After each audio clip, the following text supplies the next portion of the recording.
నమస్తే, welcome to Disha TV. రాష్ట్ర ప్రభుత్వం తెలంగాణలో ఉన్నటువంటి ఉద్యమకారుల సంక్షేమం కోసం ఒక కమిటీని వేయడం జరిగింది. కేకే ఆధ్వర్యంలో ఆయనకు సంబంధించినటువంటి ఒక కోర్ టీంని రెడీ చేసి కూడా ఆయన ఆధ్వర్యంలో ఒక టీంని వేసింది. సో ఉద్యమకారులను గుర్తించాలి, ఎవరు ఎట్లా ఏ స్టేజ్లో పనిచేశారు, ఎవరి మీద కేసులు అయినాయి, సో కేసులను కూడా మొదటి ప్రాధాన్యత తీసుకోవాలని చెప్పడం జరిగింది. వివిధ రకాలైనటువంటి అంశాలతో కూడా ఇట్లా ఉద్యమకారులను గుర్తించాలి, వారి సంక్షేమం కోసం మనం పనిచేద్దాం రాబోయే రోజుల్లో అంటూ కూడా చెప్పడం జరిగింది. అయితే ఇక్కడ ఒక వాదన వినిపిస్తూ ఉంది. ఎందుకంటే ఇప్పుడు ఏదైతే అక్కడ ఉన్నటువంటి టీం ఉందో దాంట్లో మహిళలకు ప్రాధాన్యత లేదు, మహిళల్ని ప్రోత్సహించడం లేదు, మహిళా ఉద్యమకారులను ఎట్లా గుర్తిస్తారనే ఒక చర్చ అయితే మొదలైంది. ఇదే విషయంపై మనతో పాటు మాట్లాడడానికి తెలంగాణ సబ్బండ శక్తి అధ్యక్షురాలు దాసరి లలిత గారు ఉన్నారు. వారితో మాట్లాడే ప్రయత్నం చేద్దాం. అక్క నమస్తే. నమస్తే. దిశ టీవీకి మీకు యావత్ తెలంగాణ ప్రజలందరికీ కొలిమి సలాములు. రైట్. ఇప్పుడు కమిటీ అయితే వేయడం జరిగింది. కమిటీ కేకే ఆధ్వర్యంలో మరి పని చేస్తూ ఉంది, పలు రివ్యూ మీటింగ్లు పెడతా ఉంది, అందరినీ పిలుస్తూ ఉంది, ఎట్లా పోదాం ఏం పోదాం అనే దాంట్లో కూడా మాట్లాడుతూ ఉంది. సో ఇప్పుడు మహిళలకు ప్రాధాన్యత లేదనే ఒక టాపిక్ ఎందుకు తెరపైకి వచ్చింది, అది ఎందుకు హైలైట్ చేస్తూ ఉన్నారు? యావత్ ప్రజలందరూ, తెలంగాణ ప్రజలందరూ గమనించవలసిన విషయం ఇది. తెలంగాణ ఉద్యమం కోసం సబ్బండ ప్రజలు తెలంగాణ ఉద్యమంలో పనిచేసిర్రు. అయితే ఆ రోజు మెజారిటీ అత్యధికంగా మహిళలు పాల్గొన్నారు తెలంగాణ ఉద్యమంలో. అట్లా మహిళలు పాల్గొనడమే కాకుండా విద్యార్థులు, మహిళలలో కూడా మళ్ళీ విద్యార్థినులు ఉన్నారు. తర్వాత అమ్మల సంఘం అని చెప్పి మన అల్లం పద్మక్క లాంటి వాళ్ళు, తర్వాత మహిళా జేఏసీలను కూడా ఉన్నాయి ఆ రోజు. తెలంగాణ మహిళలతో ఉన్నటువంటి వాళ్ళు రచయిత్రులు ఉన్నారు. వివిధ రంగాలలో సంబంధించిన డాక్టర్ జేఏసీ ఉంది, ఆర్ఎంపీ జేఏసీ, ఇట్లా రకరకాల మహిళలతో కూడా ఉద్యమాలు నడిచినాయి. ఆ మహిళలు కూడా ఉద్యమాలు చేసిర్రు. అయితే గత ప్రభుత్వం ఎట్లా ఉద్యమకారులను ఎవరిని గుర్తించలేదు, ఆ జాడ ఊసు పలకలేదు, అందుకు విచారం వ్యక్తం చేస్తూనే ఉన్నాం. కానీ ఇప్పుడు కొన్ని గ్యారంటీలలో ఇప్పుడు ఈ విషయం పెట్టినాం కదా మనం. ఇవి ఉద్యమకారులది వాళ్ళు చెప్పి రాజ్యంలోకి వచ్చిర్రు కాంగ్రెస్ గవర్నమెంటు. తర్వాత ఇప్పుడు ఎప్పుడో వెంటనే అమలు చేయాల్సినటువంటి విషయం ఇది. తెలంగాణ ఉద్యమకారుల విషయంలో ఇంకా 2.5 ఏళ్ళ జాప్యం జరిగింది, ఇంకా కూడా జరుగుతుంది అనిపిస్తుంది. ఒక కమిటీ వేసిరు, సంతోషమే. ఎప్పుడు ఈ కమిటీ వేసిరంటే విజయశాంతి గారు, ఎమ్మెల్సీ విజయశాంతి గారు శాసన మండలిలో ఈ విషయాన్ని ప్రస్తావించారు. ఆమె అక్కడక్కడ మన ఉద్యమకారులు కూడా అసెంబ్లీని ముట్టడించడం, అక్కడక్కడ ఏమైందని పలానా అని చాలాసార్లు కూడా మన వాళ్ళు మాట్లాడడం కూడా జరిగింది. ఇంతకు ముందే అంటే రాష్ట్రం వచ్చిన తర్వాత కూడా చాలామంది అనారోగ్యాలతో చచ్చిపోయారు, ఆర్థిక ఇబ్బందులతో చచ్చిపోతున్నారు. మాటగాళ్ళకు మేధావులకు సరైన గౌరవం దక్కలేదని పదే మాట్లాడుతున్న సందర్భంలో కేకే కమిటీ అనేది ఒకటి వేయడం సంతోషమే. కానీ ఆ కమిటీలో మహిళలు లేకపోవడం ఎంత బాధాకరం. 33% ఎందుకు బిల్లు ఎట్లనో ఇప్పుడు ఇది కూడా అట్లనే అనిపిస్తుంది. ఇందులో అసలు ఒక మచ్చకన్నా ఒక మహిళ లేదు కదా, మహిళలు ఉండాల్సినటువంటి ఆవశ్యకత ఉంది. సంపూర్ణమైన మా తెలంగాణ మహిళల్ని గుర్తించకుండా ఆంధ్ర కొన్ని సంఘాలతో ఉన్నటువంటి ఆ మహిళలు పిలుస్తున్నారని మాకు సమాచారం వచ్చింది. అయితే మేము మరి ఇక్కడ తెలంగాణలో పుట్టి, తెలంగాణలో ఉద్యమాలు చేసి, తెలంగాణ అంశాల మీద పోరాటం చేసి, ప్రత్యేక రాష్ట్రం కోసం నినదించి చాలా ఏళ్ళు మా జీవితాన్నంతా తెలంగాణ కోసం పనంగా పెట్టి పోరాటం చేసినాం. ఉంటుందన్న ప్రాణంతో పోరాటం చేసినాం. అంటే నేను కాదు, ఇంకా అనేక వందల మంది మహిళలు ఉన్నారు. వాళ్ళందరికీ తగిన గుర్తింపు దక్కాలి అని అంటే ఒక మహిళను కూడా ఆ కమిటీలో చేర్చవలసినటువంటి అవసరం ఇప్పటికైనా ఉంది. ఇవాళ కమిటీలో కోదండరామ్ సార్ ఇంటికో లేకపోతే ఇంకొక ఆయన ఇంటికో చాలామంది వెళ్తున్నారు.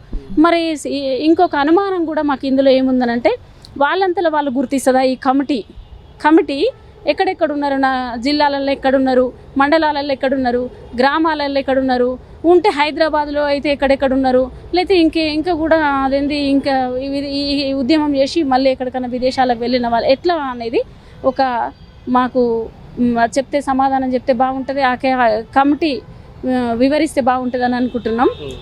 తెలంగాణ ఉద్యమంలో పనిచేయని కొంతమంది కూడా దాంట్లో ఉండడం మరి శోచనీయం. పనిచేయడానికి ఉద్యమం విలువ ఎట్లా తెలుస్తుంది? తెలియదు కదా. మహిళలు ఉంటే దాంట్లో ఒక 4-5 కమిటీలో ఉన్నారు కదా. ఒక 4-5 మహిళలను తీసుకొని ఉంటే బాగుంటుంది. అందులో బీసీ మహిళను, మైనారిటీ మహిళను, ఎస్సీ మహిళను కూడా భాగస్వామ్యం చేయాల్సినటువంటి అవసరం ఉంది. అయితే ఒక విషయం మాట్లాడుకుంటే సో తెరపైకి తెచ్చింది విజయశాంతి గారు. సో విజయశాంతి గారు ఈరోజు ఆ కమిటీలో లేకపోవడం దాన్ని ఎట్లా చూస్తారు? నిజంగా విజయశాంతి ఉంటే ఆమె మనం చెప్పిన మాట వినదు, మనం చెప్పినట్టు నడవదనే భావనతోనే విజయశాంతిని పక్కన పెట్టారంటే మీరేమంటారు? ఆమె సంపూర్ణ ఆకాంక్ష కలిగిన మనిషి. తెలంగాణ అస్తిత్వం, ఆత్మగౌరవం అని చెప్పి సంపూర్ణ ఆకాంక్ష కలిగిన తల్లి ఆమె. తల్లి తెలంగాణ పార్టీ కూడా పెట్టింది. సరే, ఇవాళ ఆమె రాజకీయ ఆకాంక్షతో వివిధ పార్టీలలో ఉండవచ్చు, వివిధ పార్టీలు మారి ఉండవచ్చు, కానీ ఆమెలోని తల్లితనం, ఆమెలోని తెలంగాణ పోరాట తత్వం నిండుగా ఉంది. మేము ఆమెను అట్లనే ఉద్యమకారురాలుగా చూస్తాం తప్ప ఈ పార్టీల నుంచి చూడం. అదే ఆమె ఉంటుందా, పదవి ఊడుతుందా అనకుండా కూడా శాసన మండలిలో ఈ విషయాన్ని రేకెత్తిచ్చింది. చాలామంది అనారోగ్యాలతో వాళ్ళకు ఒక అనారోగ్యాలు ఉన్నాయి, వాళ్ళ తరపున వాళ్ళకి ఒక హెల్త్ కార్డులు ఇవ్వాలని చెప్పి, గుర్తింపు కార్డులు ఇవ్వాలని చెప్పి, 250 గజాల జాగాలు ఇవ్వాలని చెప్పి, అమరవీరుల కుటుంబాలకు ఉద్యోగాలు ఇవ్వాలని చెప్పి ఆమె మాట్లాడడం తెలంగాణ ఎప్పుడు గౌరవిస్తుంది, గుర్తుపెట్టుకుంటుంది. ఒక మహిళగా, తల్లిగా తన పాత్ర విశేషంగా పోషించిందని చెప్పవచ్చు. అంటే ఇలా మాట్లాడుతుంది కాబట్టి ఒకవేళ నిజంగా ఈమెను కమిటీలో పెడితే అట్నే మాట్లాడుతుంది. నేను చెప్పినట్టుగా, మా కమిటీ చెప్పినట్టుగా ఈమె వినదేమోనని కొద్దిగా ఆ భావనతోటే విజయశాంతి ముమ్మాటికి పక్కకు పెట్టిర్రు.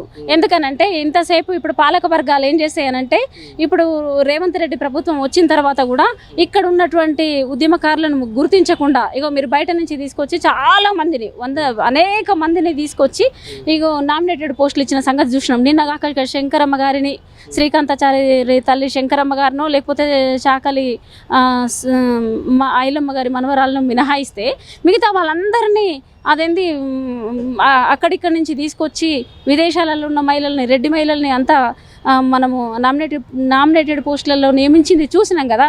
అదే తరహాలో వాళ్ళ బంధువులను, వాళ్ళ చుట్టాలను, వాళ్ళ తెలిసిన వాళ్ళను, లేకపోతే అదేంది ఆ సర్కారులలో, పాత సర్కారు కొత్త సర్కారులలో ఉన్న వాళ్ళనే నియమించే, వాళ్ళకి ఫలితాలు అందించే పనిలో పడతారు అన్నది